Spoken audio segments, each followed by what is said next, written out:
Hey everybody, welcome back to my channel. So today we'll continue with the next part of class 10th NCERT Economics. As we have already discussed about the rights which are available to the consumers, and these rights are right to safety, right to be informed, right to choose, right to be heard, right to seek redressal, and right to consumer education.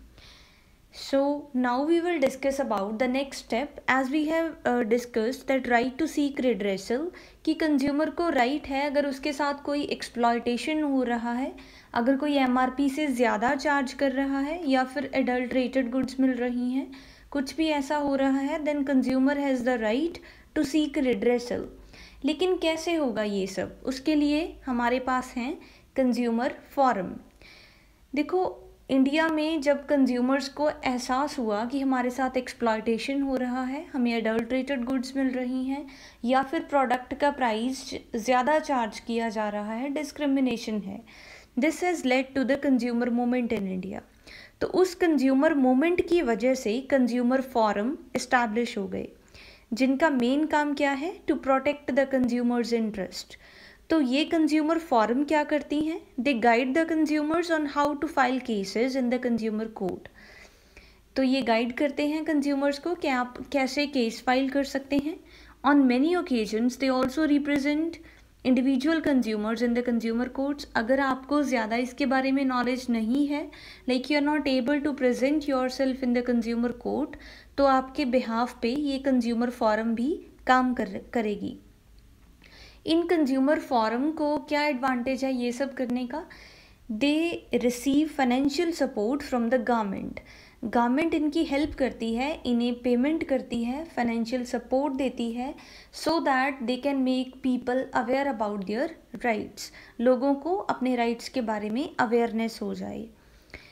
सो अगर आप देखो किसी, like if you are living in a residential colony, you might have noticed name boards of resident welfare associations. If there is any unfair trade practice out of their members, they take up the case on their behalf. अगर ऐसा कुछ हो रहा है तो ऐसे कुछ members होते हैं, welfare associations होती हैं, जो आपके behalf पे भी केस को हैंडल करते हैं, फोरम से लेके जाते हैं further in the court. तो कंज्यूमर कोर्ट की अगर बात करें, there is a 3 tier quasi judicial system. 3 tier का क्या सिस्टम है? डिस्ट्रिक्ट फोरम होगी, state forum, state commission and national commission. तो इसके लिए डिफरेंट क्राइटेरिया है कि आप कैसे कौन से कोर्ट में जा सकते हो. जो डिस्ट्रिक्ट कोर्ट है, सपोज़ आपने कुछ प्रोडक्ट परचेज़ किया, उससे आपको लॉस हो गया 20 लाख का, लाइक अप टू 20 लाख, किसी भी डिस्क्रिमिनेशन की वजह से या फिर कुछ एडल्ट्रेटेड प्रोडक्ट की वजह से, due to any of the reasons, अगर आपका लॉस जो हुआ है, जो आप क्लेम कर रहे हो, वो अप टू ₹20 लाख है, then you can go to the district forum. And अगर आपके जो क्लेम की अमाउंट है that is in between the 20 lakhs to 1 crore, देन यू कैन गो टू द स्टेट कमीशन. And if your claim is beyond the 1 crore rupees, then you can directly approach to the National Commission. So these are regarded as District Consumer Disputes Redressal Forum, DCDRF, and SCDRC, State Commission Disputes Redressal Commission. And national level पे क्या है? National consumer disputes redressal commission. तो ये different level के commissions and forums हमारे पास हैं, so that we can claim for the loss, we can get the compensation from them. Okay, so एक इसमें क्या चीज़ है कि सपोज़ आपका लॉस है वो अप टू ₹20 लाख का है, आप जो क्लेम कर रहे हो अमाउंट वो अप टू ₹20 लाख है. You have you have sued to the seller or the vendor, whosoever is there, and your case will be in the district court. अब क्या हुआ? आप डिस्ट्रिक्ट कोर्ट के डिसीजन से सेटिस्फाई नहीं हो, for example, then you can go further, you can appeal further in the state commission. And if you are not satisfied with the decision of the state commission, then you can further appeal in the national commission. Okay, and अगर आप national commission से भी satisfy नहीं हो, then you can appeal in the supreme court. और अगर आप supreme court से भी सेटिस्फाई नहीं हो तो भाई आपको कोई नहीं सेटिस्फाई कर सकता, आप घर जाओ, बहुत हो गया, इससे ऊपर कुछ नहीं है। This is the highest court like in India, supreme court के बाद कुछ नहीं है हमारे पास इन द कंट्री, ओके। तो इससे ज़्यादा कुछ नहीं होगा, वैसे ऐसे होता नहीं है। मोस्ट ऑफ द केसेस हैं जो अपने अपने लेवल पे सॉर्टेड हो ही जाते हैं, बट ये एक प्रोसीजर है।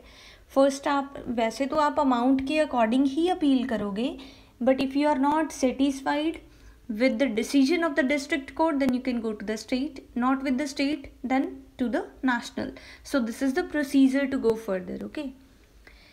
So there are three tier system, that is district forum, state commission and national commission. थोड़ा फिर से रिवाइज कर लेते हैं क्या कंडीशंस है। if your claim is up to ₹20 lakh, then you will appeal in the district forum. And if your loss is from like in between the 20 lakhs to 1 crore, then you can appeal to the state commission. And if your loss or the claim is beyond ₹1 crore, then you can appeal in the national commission, okay.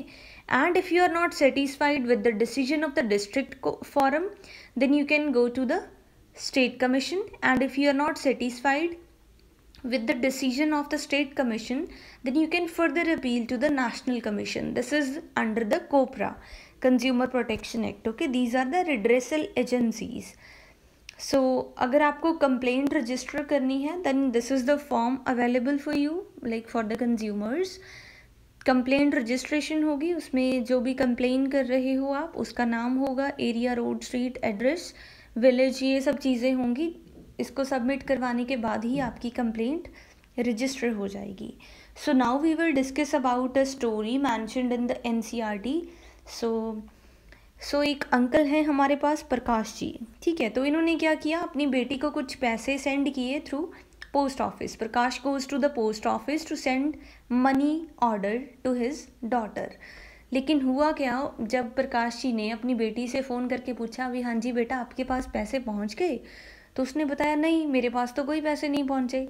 तो फिर वो जाते हैं post office में, वापस request करते हैं कि मैडम जी मेरी बेटी के पास पैसे नहीं पहुंचे जो मैंने मनी ऑर्डर किया था, तो प्लीज़ आप इसके लिए कुछ करें। लेकिन जो पोस्ट ऑफिस है उनका कुछ रिस्पॉन्स, जो भी उनकी क्वेरीज थी उनके लिए कुछ रिस्पॉन्स सेटिस्फैक्ट्री नहीं था। तो प्रकाश ने डिसाइड किया कि मैंने तो एलेक्स इंस्टीट्यूट के एक वीडियो में देखा था कि हमारे पास राइट्स अवेलेबल हैं, I can go to the consumer court, हमारे पास राइट्स अवेलेबल हैं। तो उन्होंने डिसाइड किया कि चलो जी चलते हैं to the local consumer protection council, वहाँ से एडवाइस लेंगे कि हम क्या कर सकते हैं। देखो हमने पढ़ा है कि जो कंज्यूमर फोरम है वो आपको सजेशन देते हैं, आपको एडवाइस देते हैं, आपकी हेल्प करते हैं और आपके बिहाफ पे केस भी हैंडल कर सकते हैं, ठीक है। लेकिन प्रकाश जी पढ़े लिखे हैं, ये सिर्फ एडवाइस लेने गए थे। तो इनकी एडवाइस पे प्रकाश जी ने क्या किया, अपना जो रजिस्ट्रेशन फॉर्म है, जो कंप्लेंट रजिस्ट्रेशन है, अपनी कंप्लेंट रजिस्टर करवाई, प्रॉपर फॉर्म को फिल किया, सबमिट करवाया। उसके बाद वो जाते हैं कोर्ट में, ठीक है। He himself pleads the case in the court, तो वो खुद ही अपना केस है जो वो बता रहे हैं कि ऐसे ऐसे हुआ है। जो कोर्ट के जज हैं, he is verifying the documents कि ये सब जो भी हमें एविडेंस चाहिए, जो भी डॉक्यूमेंट्स चाहिए, रजिस्ट्रेशन फॉर्म चाहिए, सब चीज़ें हैं प्रॉपर कि नहीं। अब देखो प्रकाश जी के एक्सप्रेशन देखें आप, तो इनको लग रहा है कि बस दूसरे कोर्ट की तरह इस कोर्ट में भी मुझे ऐसा ही सुनने को मिलेगा, तारीख पे तारीख, तारीख पे तारीख, है ना, मुझे कुछ ना कुछ नेक्स्ट डेट दे दी जाएगी, मैं फिर से आऊँगा, शायद ऐसा ही चलता रहेगा। लेकिन जो हमारे जज जी हैं, ऑनरेबल जज, तो इन्होंने ऐसा कुछ नहीं किया। वो कहते कि भाई साहब वो तो सनी देओल ने मूवी में किया था, हम ऐसा नहीं करेंगे, यहाँ पे क्विक डिसीजन होगा। तो जज अनाउंसेस द कोर्ट वर्डिक्ट, तो उन्होंने अपना डिसीजन दिया। डिसीजन नो डाउट प्रकाश के फेवर में था, तो वो मनी ऑर्डर उसकी बेटी को सेंड कर दिया गया दोबारा से, ठीक है। तो ये थी NCERT की स्टोरी। स्टोरी क्या थी कि अगर आपके साथ किसी भी तरह का एक्सप्लॉयटेशन हो रहा है, then you can go to the consumer forum to take advice, और वो आपके बिहाफ पे जो केस है उसको भी हैंडल कर सकते हैं, ठीक है। आफ्टर दैट आपको एक रजिस्ट्रेशन फॉर्म फिल करना है, सबमिट करवाना है, then you can go to the consumer court depending upon the amount of the claim. ठीक है, अगर आपकी अमाउंट ज़्यादा है तो आप स्टेट कमीशन, नेशनल कमीशन ऐसे आप देखोगे, उस अकॉर्डिंग आप जाओगे। तो फिर आपको इस जो कोपरा एक्ट के अंडर है, कंज्यूमर प्रोटेक्शन एक्ट 1986 के अंडर, तो आपको जो कोर्ट का वर्डिक्ट है, जो डिसीजन है, उसमें तारीख पे तारीख नहीं होगी, आपको डिसीजन बहुत जल्दी मिल जाएगा। यहाँ पे क्विक डिसीजन होते हैं most of the decisions. Okay, so ये राइट्स हैं हमारे पास अवेलेबल। देखो एक चीज़ होती है, if we are getting this education and if we are not applying the education in our real life, then it's like completely, I think the education is going in vain, right? तो आपको जो भी rights available हैं, वो चाहे civil rights हैं, consumer rights हैं, या जो भी हैं, तो आपको उनके बारे में अवेयर होना चाहिए, उनको यूज़ करना आना चाहिए, प्रॉपर प्रोसीजर पता होना चाहिए। ठीक है, तो ये हमारे ही बेनिफिट के लिए है, सो दैट कंज्यूमर्स को एक्सप्लॉइट ना किया जाए, because consumer is the king of the market. तो किंग को कभी भी एक्सप्लॉइट नहीं कर सकते। So I hope you like this video. Thank you so much.